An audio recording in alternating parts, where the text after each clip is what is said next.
This is How About That Podcast, a show dedicated to all things Dallas Cowboys. With both objective and subjective perspectives, How About That Podcast is your place to hear about America's team. Now, here's Joseph Hoyt and Danny Morales. Okay, I have some gears to grind today. I don't know if that's the right saying, but I have some qualms, some annoyances, perhaps. So we in North Texas have had some bad weather, some real bad wind, some tornadoes. God bless everyone that was affected by the tornadoes, in Texas, Oklahoma, and Arkansas that, were horrible. And then even this week we had crazy winds. Long story short, right now in Dallas, a lot of power is out, which means a lot of street lights are out. And Dan, I have a question for you. Sure. If a street light is out, what do you do? It turns into a stop sign, Joe, at least here in California. Thank you, Danny. Someone should have told that to the elderly driver that nearly T-boned me today, going 50 miles an hour in a residential, that didn't understand that it's a stop sign, essentially. Bad drivers out there too?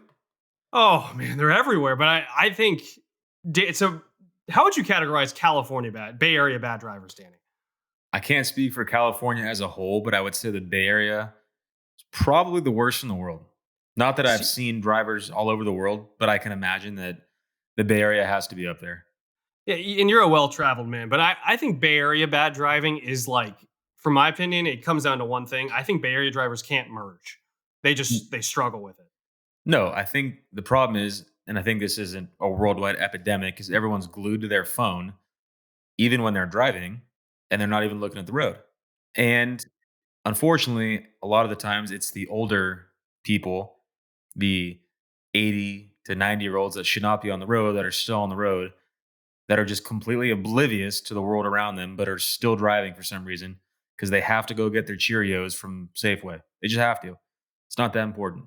I'm a little surprised that Cheerios was your old person cereal choice. I was thinking maybe some Honey Nuts or something like that. Honey Nuts? Aren't those a thing? Honey Nuts? Am I tripping? Honey Nuts. Grape Nuts. Grape Nuts is what I was thinking of. Some honey grape nuts. I don't know what you're talking about. Yeah, grape nuts are wild. Joey, really quickly, Texas drivers in Dallas, in my opinion, it's a combination of very aggressive and very passive. So you get people that are doing aggressive things, but then you get other people who are scared to kind of make moves, and it kind of creates this conglomerate of traffic that sucks. Dallas traffic is horrible. Anyways, Joey, what about y'all up in the Northeast? Huh? How's your driving up there?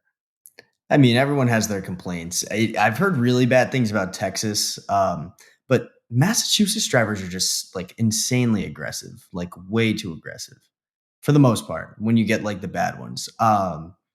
Most driving experiences are fine, but people are just rude and aggressive, I'd say, is my biggest complaint. But not you. No, I'm perfect, obviously. Yeah, no, you're perfect. You're not mean or aggressive like you can be to Morales on this podcast, but it's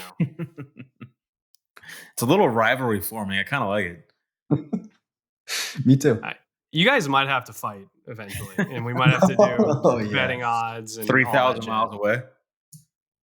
I mean, meet in Texas, halfway. Yeah. What's the center of the U.S.? Isn't it Minneapolis? Or no, Omaha? It might be Omaha. I mean, I think you go up north from Texas, you eventually get into Chicago. And if you're just on that line, so kind of the Oklahoma, Nebraska, Iowa, Missouri, those feel in the middle. Joe, are you looking this up? Yeah, the legitimate center of the United States is Lebanon, Kansas. Oh, okay.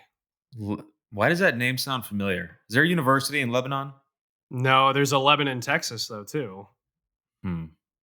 Adrian Peterson's from Palestine, Texas. So, maybe that's what we're thinking of? I think there's an NAIA college in Lebanon, Kansas. I could be mistaken, but it sounds very familiar. Is that where Hutchinson is? Is that the junior college? Maybe. As a former NAIA athlete myself, I know all about small town America. Joey, have you heard of Viterbo? No, what's the turbo? the turbo. VITERBO, the V-Hawks. Who's that? That's where I went to school, La Crosse, Wisconsin. La Crosse, Wisconsin? Yep. What'd you play? Pitcher. Like baseball? What other pitcher are you talking? You're talking about, we're a football podcast talking about La Crosse, Wisconsin. I'm just supposed to assume pitcher. I don't know. You're speaking so many different things to me right now. No, but he Pitcher? said pitcher. What other sport would have a pitcher? I don't know. We I got to was stop it. asking No, a yeah, we got question. to nip this one in the bud. That's no. Nip that in the bud. All right. Also, speaking of Danny and baseball, Danny, I don't know, maybe it was the power of our podcast, but did you see what happened just now in the Giants Phillies game? No, what happened? 7 years to the day, bench is cleared with Bryce Harper at the bat in San Francisco. Really? He got hit? Kyle Harrison brushed him back twice, and he kind of, you could tell, thought about it, and bench is cleared. Nothing happened, but I don't know. Maybe it's the power of the pod because we talk about it. Boom, Bryce Harper involved in another fracas, but you're not there. No offense to Kyle Harrison, but he is not Hunter Strickland. Not even close. He's like the last pitcher on that staff I would ever expect to brush Harper up and in. I'm not talking skill-wise. Don't give me that look, Okay, Joe. I was going to say, what, are you crowning Hunter Strickland all of a sudden? No, like if you walk into a bar and you're like, I want to fight that guy, it's not going to be Hunter Strickland. It could be Kyle Harrison. How tall is Kyle Harrison? That's a De La Salle Spartan right there, Dan. Doesn't matter how tall he is. I'm just curious. He's 6'2". Yeah, he's not Hunter Strickland height. Big trees fall hard. Says the 6'5" Danny Morales. If you stack the two of us together, and maybe Joey too. Like the Little Rascals. Yeah. Put a trench coat on us, and we'll go, impersonate some people. All right. Well, let's talk a little bit of Cowboys. I teased in the last podcast that I wanted to talk about Trey Lance. Before I talk about Trey Lance, Danny, I kind of want to just get your perspective, just as a Cowboys fan, about what your thoughts on Trey Lance are. I mean, obviously you haven't seen much of him, but you acquired him for a 4th round pick, former 3rd overall pick, didn't play at all last season. Like, where are you on Trey Lance as a Cowboy fan heading into the year 2024? I feel like I'm kind of like the rest of the NFL. I just don't really know. He's such an unproven talent because I feel like the talent's not even tapped into. But at the time of the trade, when they gave up a 4th round pick, I was a huge fan of it because the Niners gave up what they gave up, took him 3rd overall, right? Yeah, 3rd overall. And then the Cowboys snag him for a 4th. I loved it. And then come to see what Justin Fields was traded for 6th. Now that price tag Dallas paid didn't look so appealing. It almost seemed like an overpay, especially that he was your 3rd string quarterback. So to answer your question, I am still excited about him, but to what extent? I mean, is he ever going to be the starting quarterback in Dallas? Probably not, if they can get the Dak Prescott deal done. Are they going to keep him and Cooper Rush on the roster? That remains to be seen, but I think Cooper Rush is too good and too proven as a backup to just cast him away. So I don't really know what role Trey Lance is going to have on this team going forward, but I'm excited about the talent and the potential for sure. Yeah, I think so. My claim was that he's the most interesting player this training camp, preseason, all that stuff in the NFL. Because to your point, I think he is so mysterious. We've seen a little bit of him, but even what we saw of him, in theory, is not what we're expecting to see from him the next time he plays, right? Because last time we saw it was very run heavy. The 49ers used him as a glorified running back. I mean, I forget how many carries he had in the game that he snapped his ankle against Seattle. I think he probably ran the ball 12, 13, 14 times that game before he finally was, took a big hit and was done.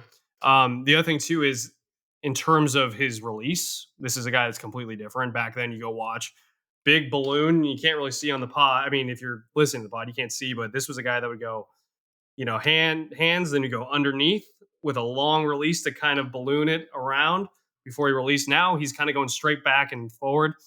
One of the big things I noticed during OTAs was, and it's funny because someone kind of went up to me at OTA practice. They're like, do you think Trey actually looks that different? And I was like, at first I was like, no, not really. And then you kind of start watching, and literally, like I did shake my head and I'm like, yeah, what am I talking about? It looks way quicker.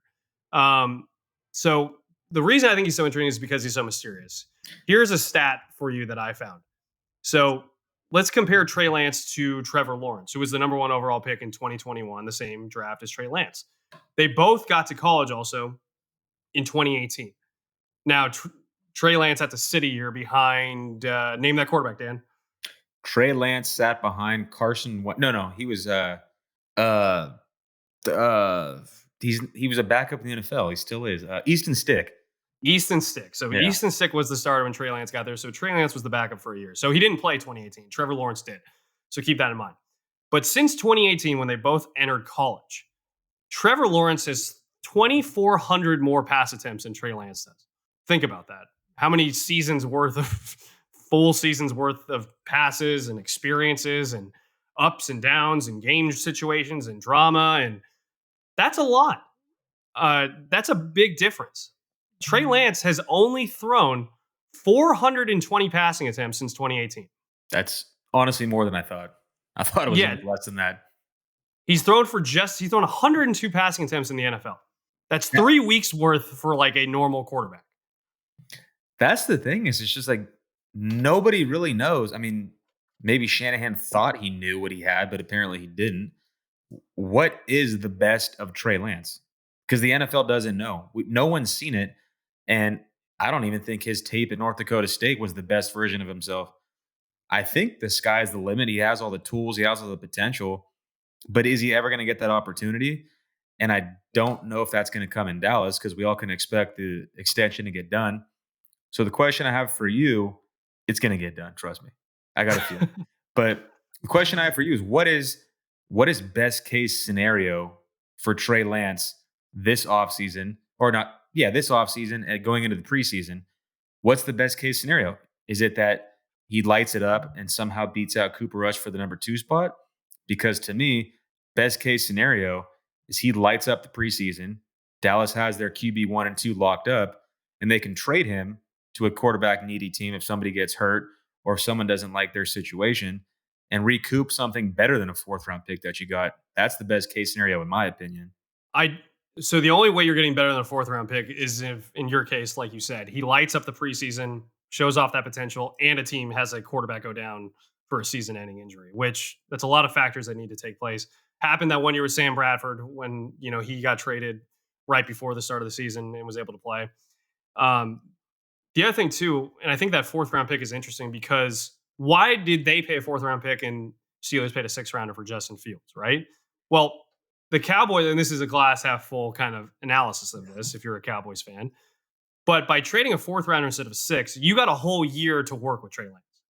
So even though he didn't play, Scott Tolzien every single game, those 2 were the first 2 out there, and they went through an entire script every single game to kind of work on things. So you got a chance to really get to know this mystery more than probably anyone else, except for San Francisco probably, or maybe even more than, has known Trey Lance. So that's one thing. I don't even think unless someone got hurt and he lit it up, you get a 4th round pick for him anyways, to be honest with you. Part of me wonders what's the best case scenario for the Cowboys. What if you like him though so much and you like what he can do that he can become a zone read option quarterback for you this season? And the other thing about Trey, he's not Lamar Jackson. He doesn't run a 4.3. He's not Justin Fields in that regard. He probably runs like a 4.7, right? So, but it's interesting. The other factor really quickly about Trey Lance, why I find him so mysterious and so interesting and why I can't wait to watch him in preseason to kind of get a little bit more of this mystery unraveled. He is 1 day younger than Michael Penix, who is just selected 8th overall, top 10 pick. 9. By the 8? Yeah, 9. By the Atlanta Falcons. Anyways, so he's 24 years old at the end of the day. He's still young. We still don't know what we're going to see out of him. I'm just so intrigued to see what he can put together. 8th overall pick. Thanks, Joey. What he can put together in the preseason. And I think that the Cowboys are excited to see it as well. But one thing. Oh, go ahead. The thing that I still can't comprehend is if Dak Prescott gets this extension done, if and when, let's just say it's 5 years, give or take, somewhere in that ballpark, and Trey Lance does light it up in the preseason, he lights it up to be your backup quarterback for the next 5 years. Is that the best use of his talent? I'm hoping he balls out this preseason and other teams start knocking on the door and saying, hey, we want that guy. Because I just think it's a talent that could go to waste in Dallas. If Dak performs the way he is and keeps his level of play for the next 5 years, he's just going to rot on the bench. I think the other interesting scenario, and this is not what I'm saying is likely, right? But hypothetically, in the deep confines of the Star, they've had conversations about, hey, we love Trey Lance. Let's let Dak Prescott hit free agency. Don't believe that's the case, right? But these two are going to hit free agency hypothetically if that were to happen together, right? So that means both their markets are kind of up for discussion from outside influences. Well, I was going to say, I know they're both free agents, but let's just say hypothetically they get Trey Lance done on a super cheap deal, keep him around. We talk about leverage and how much Dak has over the Cowboys. Is that something that you think the Cowboys could use to their advantage as a bargaining chip in negotiation, saying, hey, we have a young former 3rd overall pick in the QB room right now. We don't have to go out and pay you record-breaking money because we have a solution here. We'd love to have you, but we don't need you. Is that a possibility? I mean, maybe the Cowboys, maybe that was their overall goal, was to get one leverage chip. Maybe that's why you traded a 4th rounder for him. And I'll be honest, full disclosure, objectively, I thought the move was a little wild at the time because, especially if you're not going to pick up his 5th-year option, so why did you get him, right? Maybe that answer still remains to be seen. But you know who knows best about the mystery of Trey Lance? Might be Dak Prescott. And he talked a little bit about it this week, and he said, hey, he's pushing. He pushes Cooper, he pushes me, and he made it sound, very like, hey, I'm the starter, but I'm looking after the young guy. We're all talking, blah, blah, blah, blah, blah. But not to use his own words against him, but it made Dak made it seem also like, oh, by the way, if he pushes me, I'm not really worried about him overtaking me because I'm going to excel past whatever he can push me to. So, if that's their bargaining chip, it's hard to try and use that against a guy who could call the bluff because he might know even better. You know what I mean? Well, I was just saying because the Cowboys have zero leverage in any negotiations that are currently underway. So maybe they have something, but maybe it's just me, but it's always funny when a team makes a trade for a future pick. In this case, the Cowboys gave up a future 4th to get Trey Lance. In the moment, in mid-season or whenever that trade happened, I believe it was mid-season, right? Or preseason. No, it was at the end of preseason. So you didn't get a chance to see him play in preseason, but you got him. So. Right. And so when you hear it, you say, oh, a 4th-round pick for Trey Lance. That sounds like a great deal. Like, you don't really put much thought into those future picks until it's draft time. And that 4th-round pick where the Cowboys would be selecting is currently up. You look who's on the board and you're like, wow, we could have X, Y, or Z player, but instead they have Trey Lance as their 3rd-string quarterback. That's when it stings a little bit more, is when it's time for the actual draft. Yeah, for sure. And the Niners took Wake Forest safety Malik Mustafa with that pick, so it kind of just Cowboys fans keep an eye on him, see what happens there. They could have taken a running back, the Cowboys, if they had that 4th-round pick. But Yes, the last point I want to make, Sam Darnold this year signed a 1-year, $10 million deal, or maybe 2 years. Anyways, he's got a $5 million cap hit this season to compete for the starting job with J.J. McCarthy in Minnesota. If Trey Lance were to ball out, hit free agency next year, that's kind of a potential contract, like what I think he might be able to get, hypothetically, if someone genuinely believes he can compete for a starting job. So just something to keep in mind. I wonder how well he does this offseason. I'm really intrigued to see. And if he hits the market, I'm so curious to see what that market looks like for him. Yeah. And side note, when you talked about running backs that were options in the 4th round and looking at what the Cowboys currently have in their running back room, I believe it was PFF on Instagram. They posted the top 32 running backs, in their opinion, in the NFL. There was not a single Dallas Cowboy on that list of 32. So do with that what you will, but that stings a little bit too. Does that surprise you? That doesn't surprise me. No, it doesn't. But I feel like an idiot because I was making jabs at Devin Singletary and the Giants backfield, saying they had one of the worst. And according to PFF, he would be RB1 in Dallas, which is a pretty sad thought. I know. Tyrone Tracy too, man. So, no, we talked about it. Like, maybe this running back by committee thing works, right? Maybe Royce Freeman, fresh legs. Maybe Zeke in a veteran role as a pass catcher, and he works well. Maybe Rico Dowdle stays healthy and kind of hits that potential that we've always kind of thought he has. Maybe it works, right? But going into the season from a projection standpoint, not a crazy argument to say they have the worst backfield in the NFL. Yeah, as a Cowboy fan, I kind of wanted to stand behind the Cowboys and their decision making, and I think I did to an extent. I said that there was other teams worse, but when you look at it as a whole, they might have the 32nd ranked backfield in the NFL. Yeah. Unfortunately, but it's okay because Dak's going to throw for 1 million yards and he's going to get a huge deal in free agency. Also, just quick aside, I'm very confident just moving forward that he doesn't play for money, but Dak is going to get paid. That $55 million average kind of does, like I said last podcast, feels like the floor of what he would get. I would hope not, because I don't know how you're going to set the market with your quarterback and still find a way to pay CeeDee Lamb and then probably next year Micah Parsons. I don't know if it's in the books. So this was a small note in the St. Paul Pioneer Press, I believe. Their columnists had a small note in a column at the end that said, hey, by the way, it was legit that the Vikings considered moving off Justin Jefferson to get into the top 5 to select Malik Neighbors. Which it doesn't sound crazy because remember what they did to get Justin Jefferson. They traded Stephon Diggs and moved on and did that whole thing. And we've talked about there's risk in that too. But part of me, just quick aside, little quick conversation. What if the Cowboys would have considered that with CeeDee this season? Would you have been, if they had traded up, hey, we traded CeeDee, we're going to have a top 5 pick, we're getting Malik Neighbors. How would you feel about that? I'm just curious. I would hate it because if you look back at past first round picks, like there's so many that are busts. Nothing is guaranteed.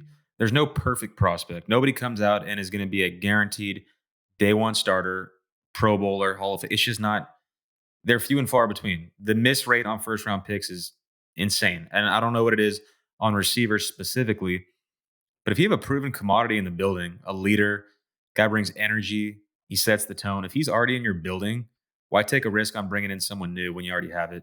That's my take on that. So I would have hated that personally. I agree with you too. They should. I highly recommend they get CeeDee Lamb signed. Just a crazy concept there. All right. Well, we're gonna go to a fun segment now, where we're gonna do an all-time Cowboys draft, where it's like fantasy football. So what we're gonna do is Danny and I are each going to get a quarterback, a running back, 2 receivers, a tight end, an offensive lineman, 1, a defensive lineman, 1, a linebacker, a defensive back, and a head coach to lead our Cowboys fantasy football teams. And we're going to do a snake draft. So after I go, then Danny would go twice or blah, blah, blah, whatever it is after that. Joey, I haven't prepared you for this, but pick a number between 1 and 10. Okay. Do you have one? Yes. Okay. Danny, then you pick a number. If it's, or you say odd or even, Danny. If it's odd, then you get the first, or whatever. If you get it right, you get the first pick. If you get it wrong, I get the first pick. Odd. The number is 6. So I get the first pick. Okay. And so for those listening at home, what we're going to do is we're going to do these picks, but it's not in order. So it's not, okay, you have to take a QB first, then you have to take a running back, then you have to take a wide receiver, blah, blah, blah, blah, blah. You can go any position at any time. You just have to fill out your roster. Okay. So I have the first overall pick. And there's a lot of ways you can go with this. There's the triplets for a reason, right? There's 3 of them. But every time I watch this guy, I just have fun watching this guy. I think one of the most fun to watch players at his position of all time. And this is a bold first pick. I just kind of want to do it. Give me the Sonoma State Seawolf, number 1. No. Give me the strongest man potentially in NFL history. Give me Larry Allen, number 1 overall pick. I want Larry Allen on my fantasy football Cowboys offensive line. Okay. Larry Allen, huh? Yeah, big Larry Allen, man. I saw, I think it was Ted Wynn posted a clip today, and it was like Jose Cortez kicking, and I don't know what happened with the kick, but Larry Allen immediately goes up, grabs Jose Cortez's face mask and shakes it, and I was like, can you imagine a worse place to be other than like on the receiving end of that, especially as I imagine Jose Cortez is not a 6'5" kicker. He felt more on the shorter end. So wouldn't be a good place to be. Does that mean I'm up? You get back-to-back picks now, and then I get back-to-back picks, and then we'll go back and forth. All right. Well, I think I'll start with one of my favorite Cowboys of all time. I don't think the Cowboys have had a player like this on their defense, a tone setter, a statement maker, the hardest hitting safety in the NFL, the Oklahoma Sooner, I believe. Might have to fact check me on that one. I think he is. But my first pick's going to be Roy Williams. Wow, that is a wild first pick. Was he not one of the most fun Cowboys to watch, though? I mean, he was fantastic. I loved watching Roy Williams. Nobody's coming across the middle with that guy in the secondary. All right, well, what's your second pick? Because I think I know where you're going. Can you imagine how many penalties Roy Williams would have in today's NFL? It'd be insane. Dude, have you ever just gone back and watched? I watched so randomly the other day. I watched Cam Chancellor highlights. Because when I think of Cam Chancellor and the Deshaun Goldson, those guys, that's the last true hard hitting era, I feel like, for safeties. And it blew my mind how I was penalty. Anyways, it's for the best, but I miss it. What's that new ridiculous NFL rule? Like the hip drop or when you tackle? Hip drops. Yeah, that's the Tony Pollard rule. Yeah, but that's going to be so hard to whatever. Not going to get into it. So with my next pick, I could go a lot of directions here, but I think I'm going to go to the wide receiver position, and I'm going to take one Michael Irvin, the original 88. I like it, man. I like it. Hard to argue with Michael Irvin. Kind of wild that it took him this long to get picked. I know. Well, there's a couple people that I'm surprised still haven't been picked yet. Well, I'm going to take one right now. So I'm going to running back, and I'm taking Emmitt Smith. Okay. Not much to say other than obviously was a dude. He was pretty good. I'm tempted. You know where I'm going to go, actually, because to be honest with you, I think there's a couple QBs that are interesting, and that was probably where I was thinking of. I'm not going to go there. I'm going to go for a tight end, actually, because I think there's one clear one, and I'm taking Jason Witten. So that is fine. Yep. All right. So you're up, Danny, with your third pick. With my third pick, I'm going to switch it up on you. I'm going to go head coach. Whoa! I'm going to go head coach. And you can argue. Can I guess who you're going to take? Sure. I think you're going to. He does male performance enhancement commercials. Does Jimmy Johnson do that or no? Jimmy. Oh yeah. Yeah. Okay. That's who I was going to guess was Jimmy the whole time. Yeah, Jimmy likes to enhance the Jimmy. Yeah. Oh no! This is a family podcast. Oh God. Jimmy Johnson, head coach of my Cowboys. There you go. I like it, man. That's why. Let's explain a little bit why Jimmy now and why over other coaches. Yeah, just kind of looking at the Cowboys coaches since I've been alive that I've actually been able to witness. McCarthy, Jason Garrett, Bill Parcells, Wade Phillips. None that I'm really a huge fan of. So I just look back to not recent, but relatively recent Cowboys successes. Jimmy Johnson's the guy. He got it done. Yeah, and then, obviously we know what happened after. Finally put to rest this year by letting him in the Ring of Honor. So as they should. Yeah. All right, Dan, your fourth pick now. Oh, I got back-to-back. That's right. I'm kind of torn here. Okay. No, I'm not. So you think you took the best tight end? Mm-hmm. You didn't. Oh, here comes Dalton Schultz. Wow. No, I'm going back farther. I know. Fanhood starts before you're even born. All right. I was still in the womb. 1992. I wasn't even born yet. One of my dad's favorite Cowboys of all time. Give me Jay Novacek. Wow, I love it. Lock him in. But you genuinely think he's a better tight end in Cowboys history than Jason Witten? No, but there's a theme to my team, and it's tone setters. It's what the current Cowboys are missing. People that bring like that element that you can't really coach, you just have. Mm-hmm. My version of the Cowboys is going to have it.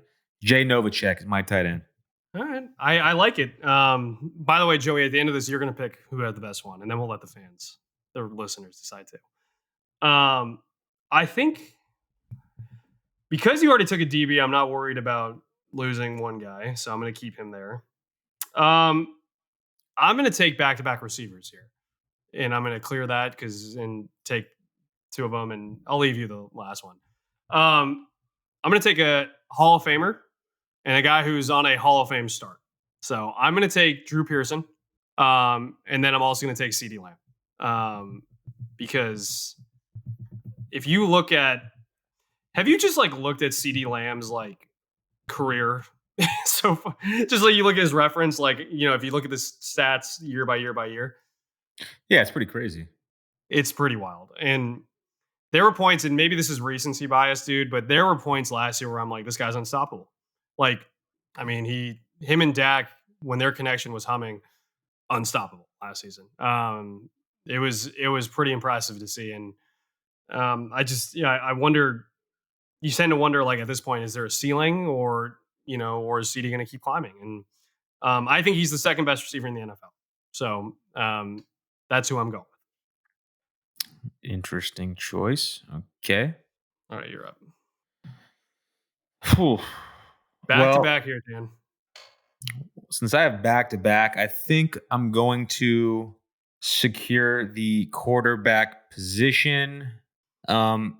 Maybe not necessarily the best, but again, fits the theme of my team. A little more recent because I'm only 30. I didn't get to see the guys in the 70s and 80s. I'm going to go Troy Aikman. Yeah. I'm going to go with Troy Aikman here. Just had that presence on the field. He's a winner. He got it done. Had that attitude to him, that toughness. Bring him to my team. So my quarterback is going to be Troy Aikman. All It was right. him or Quincy Carter, so it was tough. Whoa! I forgot about Staubach and Danny White. I'm going straight to Quincy Carter. All right. Okay, what's your next pick? Some of these guys I know you're not going to take, so I can wait on them. I'm going to go to the D-line. Okay. Can this be interior or end? We could do both. No, I'll give it's interior or end. And the question is, Joey, I want you to weigh into this. Where is a guy like Micah Parsons lineup? Are we calling him linebacker, or are we calling him a defensive lineman? Because I think franchise tag, he was not franchise tag, 5th year option, he was classified as a defensive lineman. So he should be. He lines up there much more than he does as a linebacker. Okay, perfect. Fair enough. But I'm going to go completely random here. Someone that not most, but a lot of people have probably never even heard of. But this was a guy that I loved watching. He had that pass rush from the interior that the Cowboys have not had, has been lacking since he left. He's been gone a while. Undersized defensive lineman.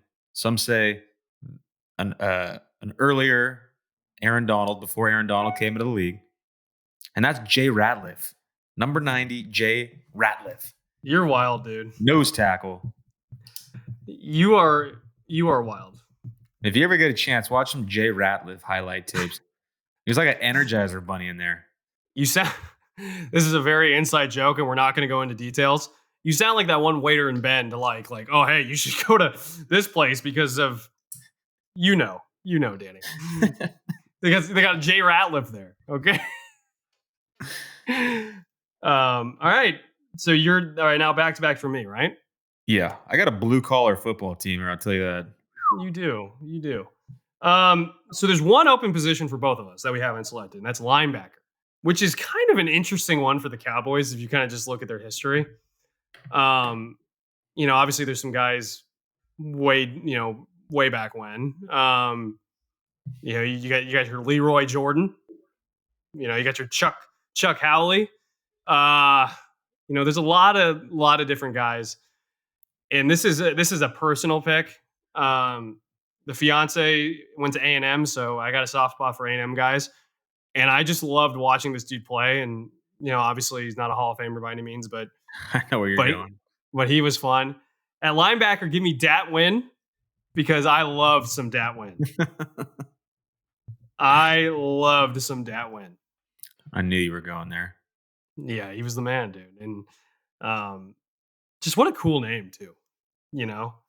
All right. Yeah, just because he's so good, I'm going to take him now. Give me Deion Sanders. At DB. That had to be done. I would have taken him earlier if I could have, but nobody takes Darren Woodson, huh? Thought about it. Yeah, no, I want some playmaking on this team, and why not get prime time? I'm not taking him as a coach, mind you, but as a DB, I'll take him. Okay. So, if I'm not mistaken, you've already taken an O lineman, correct? Number 1, Larry Allen. Okay. Well, I feel like Zach. You need an offensive lineman, a linebacker, and a running back, and a second wide receiver. I know what I need. All right, you focus on your team, Joe. Yeah, all right, man. Whatever. So I'm gonna go ahead and I'm gonna get myself an O lineman right now. It's not Zach Martin. It's not Tyron Smith. It's not Chuma Edoga. Are you sure? Yes, we're gonna wind back the clock a few years. I don't even know if you know. Bob, you're taking Bob Lilly. No, I'm not winding the clock that back. No. No, this is a guy. This was a guy that I was able to watch play myself. Young Danny watching the Cowboys. I was inspired to be an O lineman because of this guy. What position? What position? He's the left tackle. Okay, go for it. 5-time Pro Bowler, 12-year career. I believe it was 12 years. Could be wrong. That's Flozell Adams. Wow. Flozell Adams inspired you to be an offensive lineman? Flozell Adams. He was frustrating at times, even as a young boy, with the amount of penalties he would draw. But at the end of the day, he got the job done. He was a pretty nasty blue-collar, bring your hard hat and lunch pail type of O-lineman, which I like. So Flozell Adams is my guy. By the way, I don't know if you feel this too, but every time we pick, I'm like, oh man, when we put this on social media, we're going to get ripped apart. Dat Win, Flozell Adams, Larry Allen. All right, you got one more pick, right? In this round? Yeah. So I need a wide receiver, a running back, and a linebacker. A lot of directions I could go here. I'm looking at wide receiver. I'm looking at names that stand out. I'm thinking Miles Austin, Patrick Creighton, Roy Williams. I think we got to adjust what your standing out caliber is, but go for it. There's another theme here. It's just guys that I like to watch. Yeah, and that's kind of part of this. And so I think one of the most electric Cowboys of the past 30 years is going to be my wide receiver 2 here. Not a better kick returner there is. Oh, it could have been Dez Bryant. Maybe it will be. Yeah, I was saying you can still take him. All right. I'll go with another 88 to go with my other 88. Give me Dez Bryant. Yeah, it had to be. Who were you going to? Who else were you going to mention? Rocket Ishmael. Whoa, the Rocket. That would have been a good pick. That would have been a good pick. I know, but I forgot about Dez. Yeah, you can't forget Dez. Michael Irvin and Dez Bryant lining up on the outside. Good luck. All right. I've got QB, D-line, and head coach left. Head coach Mike McCarthy. No, I'm just kidding. QB, which is tough because you took I think the obvious one. Kind of like the safe one, to be honest. You still got Drew Bledsoe. Still Drew Bledsoe's on the board. Vinny Testaverde suited up, right? Am I tripping? I think he did, yeah. Yeah, we could go Vinny, Matt Castle. Andy Dalton? No. It's a question of do you want Romo because of what could have been and all that, or do you take this guy? And obviously Dak should be included in this conversation too, but you wanted tough, Dan, and you didn't even take the guy who did a tour in Vietnam. Who? Give me Roger Staubach. Yeah. You kind of Captain America. Come on, man. You got to go Roger Staubach. I thought you were going to take John Kidna. Whoa! No, I was not going to. All right, I got Staubach, and I'm going to go defensive lineman now. And there's a lot of good D linemen left on the board, even though you took Jay Ratliff. Obviously DeMarcus Ware, DeMarcus Lawrence, Greg including Ellis, Greg Ellis, Marcus Spears, Micah Parsons. But when I think Cowboys defensive linemen, I can't help but not think of Ed Too Tall Jones. And you gotta go Too Tall, because what an incredible name. Obviously, Hall of Famer, was fantastic. Give me Ed Too Tall Jones. Okay. All right. Wasn't that a commercial? I don't know if it was like Allstate or Geico. It was like, was Ed Too Tall Jones really too tall? Yeah, it was. Yeah. It was. I forgot whether it was like Progressive or whatever, one of the other ones. Who was your running back? Emmitt Smith. Oh, okay. Perfect. Well, you are just leaving me with the best possible team here. And you left me with the 9th leading rusher in NFL history, Tony Dorsett. Come on down. Yeah, he had to be number 2. But number 2. Sure. Tony Dorsett running behind Flozell Adams. Woo. So, fun Tony Dorsett story. Not that fun. It's really basic, actually. At the 2014 National Championship, there was like a media party. I was in college, went to the media party, and there were like 3 stalls. And for some reason, maybe it was a little bit too much of the Johnny Walker Blue that was there. But I was like, I'm going to go just right for the middle one. I did dash in the middle one. All of a sudden, 2 other guys come up and are standing right next to me, and I like kind of take a step back, and I like could recognize them through peripherals. Tony Dorsett and Brian Orakpo. I felt very small in between those 2 dudes, man. They were 2 jack dudes, and Dorsett still looked like he could lace him up and play, man. Brian Orakpo is a big dude. Huge. Orakpo was good. He was. Yeah. Was he Texas? Longhorn, yeah. He was Texas. Okay. Mm-hmm. All right. Yeah. Well, that leaves me with linebacker. Yeah. All right. Well, I got some good options here. I know who you're taking, but go ahead. No, you don't. Yes, I do. I guarantee you have no idea. I'm DMing it. I'm DMing it to Joey right now as a. Okay. I am 10,000% sure you have no idea. Some of the names that come to mind: Sean Lee was a Cowboys linebacker for much of my early years. Zach Thomas was a linebacker. There's another one. But when you think of Zach Thomas, you think he's a Dolphin. He's a Dolphin. You think of Miami Zach Thomas. Yeah. I agree. Brady James made me pull my hair out one too many times. He was a good one. But by no means am I taking the most talented linebacker in Cowboys history, but I'm going to take the most fun one to watch. And that's Dexter Coakley. Yeah, that's a good one. Yeah. Dexter Coakley. He kind of reminded me of, if you remember London Fletcher from the Redskins. Oh, of course, yeah. He's just one of those like smaller, just bruisers. Doesn't really fit in today's NFL at all. But in the 90s, he just fit the NFL at the time. Loved watching him. That's a great pick. I like the way you round that out too. All right. My turn for the final pick in the entire draft. And I'll never forget it. It was when I had my internship with the Dallas Morning News. I had just drove, first time in Texas, or second time, but had drove from San Francisco all the way down through El Paso and, through West Texas. And we finally kind of got into like DFW area. And like I started laughing because I looked on one of the highways and you just saw Tom Landry's like hat as the logo. And I'm just like, oh yeah, we are not in California anymore. We are in Texas. We're in Dallas, Texas. You got to go with Tom Landry. So much drip for a head coach, like so much swag on the sideline. Yeah. Like, do you remember when Mike Nolan put a suit on in his first year as head coach? Oh yeah. And it was kind of like, it just looked out of place and the drip was not there. And Tom Landry, it's like Tom Landry had drip.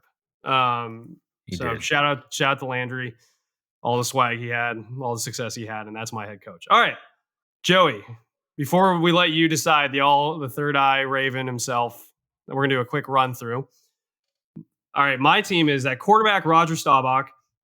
running back Emmitt Smith, wide receiver Drew Pearson, wide receiver CeeDee Lamb, tight end Jason Witten, offensive lineman Larry Allen, defensive lineman Ed Too Tall Jones, linebacker Datwin, DB Deion Sanders, and head coach Tom Landry. Danny, you had Troy Aikman, Tony Dorsett, Michael Irvin, Des Bryant, Jay Novacek, Flozell Adams, the great Jay Ratliff, Dexter Coakley, Roy Williams, and Jimmy Johnson. How about them Cowboys? All right, Joey, you've seen it, you've assessed it.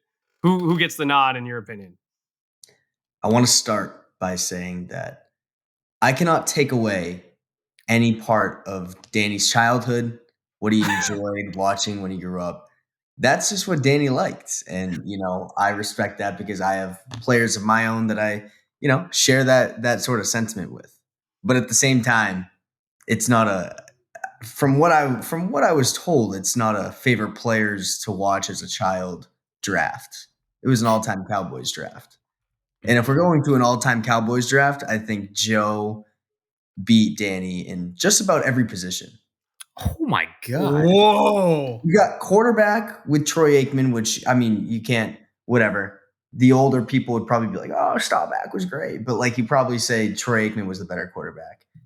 Maybe the better wide receiver room with Irvin and Des Bryant, when Joe basically had to convince Danny to pick Des Bryant after he was going to take God knows who.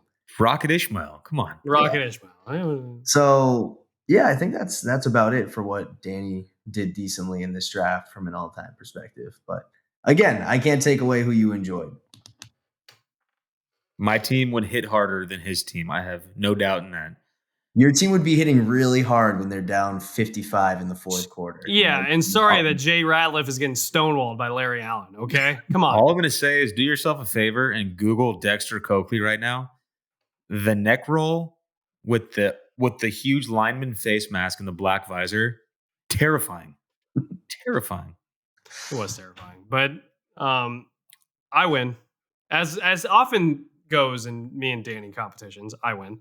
So, all right, if you tell us what you think. I think the answer is obvious, but maybe you make your own team too, listeners.